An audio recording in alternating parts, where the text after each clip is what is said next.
जय हिंद फ्रेंड, कैसे आप सभी। मैं आपका दोस्त अंकित एक बार फिर से स्वागत करता हूं आपके अपने यूट्यूब चैनल डिफेंस विद अंकित में। तो अभी जो एयरफोर्स का एग्ज़ाम उसके कम से कम 5 से 6 दिन आपके पास है, वो बचे होंगे।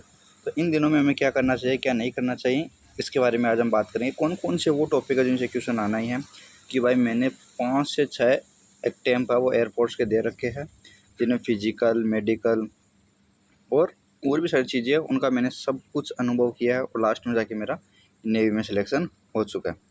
ठीक है। तो बहुत सारी चीज़ें जिनमें आपका उस वजह से किस कारण वजह से नहीं हो पाता, लेकिन जो अभी नए बंदे हैं, क्योंकि जो पुराने हैं मेरे को पता है, उनको सबको पता है कहाँ से क्या आता है क्या नहीं आता है। उनको अगर वो रह रहे हैं, क्योंकि बहुत सारे तो मेरे साथ वालों को अभी सिलेक्शन हुआ ही है, पिछले वाले इंटेक में अभी ट्रेनिंग पे हैं। और बहुत सारे हैं जिनके मतलब प्रैक्टिस की, क्यों मैं मेरा बता रहा, मेरा प्रैक्टिस की वजह से ही रहा था इतने दिनों से। उसके बाद जितने भी नंबर आए भाई, लास्ट के 3-4 इंटेक में बहुत बम्पर नंबर आए, लेकिन मेडिकल में आउट हो जाता था। बस एक मेडिकल में था जिसमें आउट हुआ था। उसके बाद में वही बर्थ मार्क में। ठीक है। तो उसके बाद में नेवी में मेरा आ गया था और अभी मैं नेवी में सर्विस कर रहा हूँ। ठीक है। तो अभी हम बात करेंगे वो कौन से इंपॉर्टेंट टॉपिक है मैथ के बारे में। तो मैथ में इंपॉर्टेंट टॉपिक के बारे में हम बात करेंगे। उससे पहले मैं आपको बताना चाहूँगा कि ये वो टॉपिक बता रहा हूँ भाई, सीरियसली आप जो एग्ज़ाम दे के आएंगे मेरे भाई, वो खुद बोलेंगे कि हाँ जिसमें बताया था वही क्वेश्चन है यहाँ आए हैं। ठीक है। उससे बाहर कुछ भी नहीं है। सबसे पहले मैं आपको बताऊंगा इंटीग्रेशन। इंटीग्रेशन में आपका 3 से 4 नंबर के क्वेश्चन आपको देखने को 100% मिलेगा। उनमें से डेफिनेट इंटीग्रेशन मान लो, इनडेफिनेट इंटीग्रेशन मान लो, और उसके साथ साथ जो एरिया बाउंडेड वाला चैप्टर है उससे 100% क्वेश्चन आना ही आना है भाई। ठीक है। उससे आपको किसी भी प्रकार का डायग्राम बना के वो आपको उधर थोड़ा दिमाग लगाना पड़ेगा, किस प्रकार क्वेश्चन पूछो, उसमें थोड़ा सा घुमाया जाता है, आपको उधर ध्यान रखना है। दूसरी और सबसे इंपॉर्टेंट चीज़ है डिफ्रेंशिएशन। डिफ्रेंशिएशन में भी आपको 2 से 3 क्वेश्चन है वो 100% पूछे जाएंगे। उनमें से एक तो आप मान लो d2y/dx, इसका 100% है भाई, उसमें किसी प्रकार कोई दो राय नहीं है।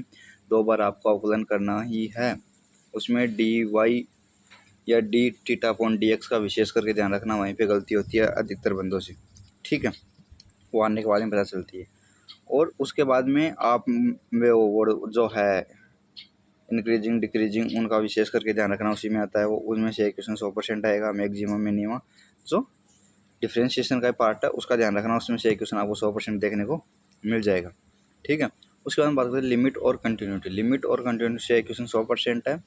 99% चांस है लिमिट से क्वेश्चन आएगा। लिमिट से क्वेश्चन डायरेक्ट नहीं आएगा, या तो आपको 2 बार अवकलन करा के किसी भी ए बी सी या के की वैल्यू पूछेगा, या फिर आपको कुछ भी दे रखा होगा बराबर में, जैसे कि हम उसमें कंटिन्यूटी में करते हैं ना, 2 बार अवकलन करते हैं, दाई दाई सीमा और बाईं सीमा लेकर, वो वाला क्वेश्चन आएगा, उसमें भी आपको के की वैल्यू पूछेगा और कुछ नहीं पूछेगा। ठीक है। ये हो गया। उसके बाद थोड़ा सा हम आगे चलते हमारे आती है ट्रिग्नोमेट्री और इनवर्स ट्रिग्नोमेट्री। उन दोनों में से एक क्वेश्चन आएगा 100%।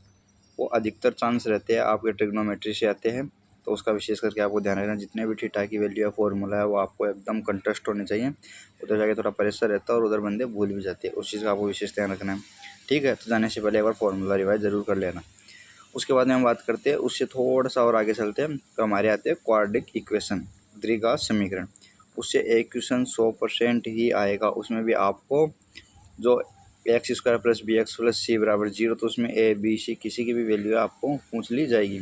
उसमें आपको फॉर्मूले आने चाहिए और 2-4 वो उधर मतलब इक्वेशन वगैरह दे रखी है, उसका आपको विशेष करके ध्यान रखना है। जैसे कि रूट अल्फा + बीटा की वैल्यू पूछ सकता है।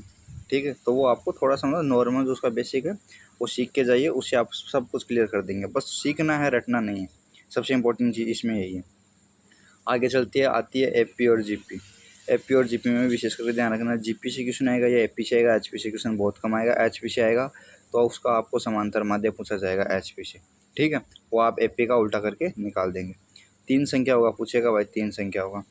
ठीक है। 3 संख्या एपी में है, 3 संख्या जीपी में है, इस प्रकार से क्वेश्चन आएगा। ठीक है।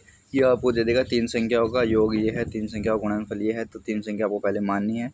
वो आपको वहाँ तक 3 संख्या से ज़्यादा नहीं पूछेगा भाई। ठीक है। तो वो आपको एपी और जीपी की वो संख्या भी आपको याद करके जानी है।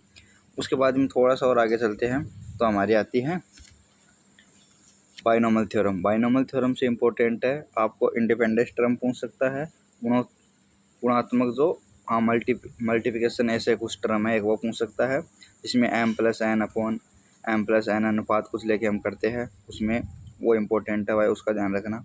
100% उधर से ही क्वेश्चन आएगा, 100%। और अगर आपको सार्वनुपात r की और आर की वैल्यू पूछ सकता है आपको। आर का भी इंपॉर्टेंट विशेष करके ध्यान रखना किस प्रकार से क्या निकालते हैं। आर की वैल्यू को ध्यान रखना, एक टर्म एक्स्ट्रा लेते हैं, एक टर्म कम लेते हैं, वो इंपॉर्टेंट है भाई, उसमें सबसे इंपॉर्टेंट चीज़ वही है। ठीक है, इसका गुणात्मक वो गुणांक कितना होगा, इस प्रकार के क्वेश्चन पूछे जाते हैं। ठीक है, उसके बाद में थोड़ा सा आगे चलते हैं तो हमारे आती है PNC, परम्यूटेशन एंड कॉम्बिनेशन। 100% है, क्वेश्चन कोई नहीं रोक सकता। लगभग क्वेश्चन पूछा जाता है वो आपको पूछा जाएगा, जो आपको फॉर्मूला दे रखे हैं कि NPR बराबर N की वो माइनस ऊपर से एक कम कर देते हैं, एक नीचे से कम कर देते हैं। ठीक है, जो मुकेश सर पढ़ाते हैं पदार्थ तो प्रॉपर्टी, वो प्रॉपर्टीज है ना, उससे 100% आपको एक क्वेश्चन 100% मिलेगा, मैं बोल रहा हूँ आपको। ठीक है, उसके बाद में आता है आपको आयोटा। आयोटा से भी आपको एक क्वेश्चन 100% मिलेगा, चाहे उसमें आपको सेमेस्टर संख्या है, उसमें आपको या तो वो पूछ लेगा वर्गमूल बताइए, वर्गमूल नहीं पूछेगा तो 2 3 4 और हैं उसमें, जैसे कि वर्गमूल के बाद में आर का मान पूछ लेगा, और भी बहुत सारे टर्म हैं उसमें, वो आपको पूछ सकता है। उसके बाद थोड़ा सा और आगे चलते हैं तो हमें उसमें देखने को मिलता है फिर एपीजीपी हो गई और प्रोबेबिलिटी। प्रोबेबिलिटी में क्या है, आपको लगभग 80% चांस है आपको परम्यूटेशन और कॉम्बिनेशन वाले टर्म ही प्रोबेबिलिटी में पूछी जाएगी, जिसमें आपको टास्क की पूछी जाएगी। तो आप 52 C2 अगर 2 पत्ते निकाल तो 52 C2 करेंगे, 4 निकले 52 C4 करेंगे टोटल में। ठीक है, उसके बाद में आपको उधर देखना है कि 4 पत्ते निकलवाए या काले पत्ते में से निकलवाए, वो आपको उधर देखना है, उसका आपको विशेष करके ध्यान रखना है। ये मैं वो चैप्टर बता रहा हूँ जो मतलब एग्ज़ाम में आने ही है, अगर ना आए तो आप मेरे को वापस आके बता सकते हो कि भाई भैया इनमें से आपने बताया था ये चैप्टर नहीं आया। ठीक है, थोड़ा सा और आगे चलते हैं तो हमारी आती है straight line, parabola, hyperbola, circle. ठीक है, इनमें सबसे इम्पोर्टेंट चारों चैप्टर में 4 क्वेश्चन मान के चलो आप। ठीक है, सर्किल में आपको 2 चीज़ निकालनी आनी चाहिए, एक तो आपकी त्रिज्या, आपने त्रिज्या निकाल दी इक्वेशन बना दो। ठीक है, और कई बार आपको इक्वेशन देगा उससे आपको त्रिज्या रेडियस पूछी जाएगी, वो आपको निकालनी आनी चाहिए। ठीक है, इस चीज़ का विशेष करके ध्यान रखना है।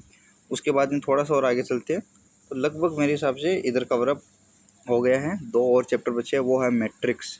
एक क्वेश्चन है 100% मैट्रिक्स या डिटर्मिनेंट से पूछ सकता है, जिसमें आपको 4ABC का जो मान है वो पूछा जाएगा। ठीक है, बराबर में के रख दिया जाएगा तो के का मान बताइए, ऐसा क्वेश्चन आएगा उसमें। उसके बाद में एक आती है वेक्टर। वेक्टर से आपको बिल्कुल थीटा का मान पूछा जाएगा, थीटा का मान पूछा जाएगा। थीटा का मान किसी भी प्रकार से पूछ सकते हैं, वो आपको सूत्र दे रखा है कोस थीटा बराबर एक का मापांक बी का मापांक कोस थीटा, और इधर टोटल दे रखा है आपको, तो उसमें साइन का भी याद रखना है, कोस का भी याद रखना है। तो ये वो चैप्टर है जिनसे क्वेश्चन आने हैं जिन्होंने अभी तक कुछ नहीं पढ़ा है, जो पहले का पढ़ चुके हैं और लास्ट में किसी और तैयारी में लगे और अभी सोच रहे कि एयरफोर्स की दे लेते हैं एग्जाम, तो उनके लिए ये मैं बोल रहा हूँ 100% 15 से 17 नंबर आपके कहीं नहीं जाने वाले हैं, अगर आपने सोच समझ के पेपर किया है। उसके बाद में कोई एक्स्ट्रा पढ़ना चाहता है तो आप सेट पढ़ सकते हैं और फंक्शन पढ़ सकते हैं, उधर से भी एक क्वेश्चन 100% आपको देखने को मिलेगा। अगर वीडियो पसंद आया है तो प्लीज़ चैनल को सब्सक्राइब कीजिए, वीडियो को लाइक कीजिए और बेल आइकन को प्रेस कीजिए। और आप सभी को रामनवमी की बहुत बहुत बधाई। जय हिंद, जय भारत।